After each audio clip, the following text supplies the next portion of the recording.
ఒక వ్యక్తికి ఎందుకు అపజయము ఎదురవుతూ ఉంది, ఒక వ్యక్తి ఎందుకు విజయాన్ని సాధించలేకపోతా ఉన్నాడు, ఒక వ్యక్తికి ఎందుకు ఆటంకాలు వస్తున్నాయి, ఒక వ్యక్తి ఏది పట్టుకుంటే అది మషి ఎందుకు అయిపోతూ ఉంది, ఆ వ్యక్తే పరిశీలన చేసుకోవాలి.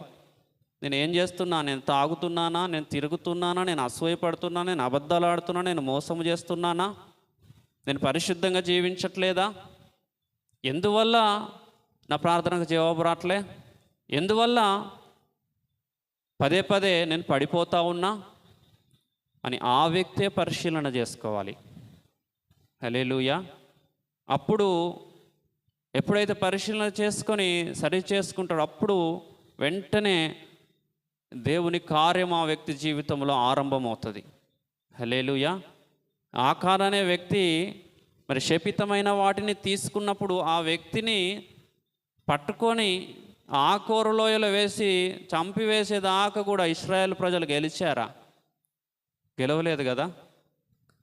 తప్పు చేసింది ఎవరు? ఆకాన్ కదా. ఆకాన్ అనే వ్యక్తి, ఒక వ్యక్తి శపించబడినటువంటి వస్తువులను, దేవుడు వద్దన్న వాటిని తీసుకున్నాడు. ఆ ఒక్క వ్యక్తి వల్ల ఇశ్రాయేల్ ప్రజలు అందరూ ఓడిపోయారు. యెహోషువ అంతే మొనగాడే ఓడిపోయాడు. కారణం ఏంటయ్యా అని సరి చేసుకుందామని రీసెర్చ్ చేసి చూస్తే దొరికింది. హల్లెలూయా.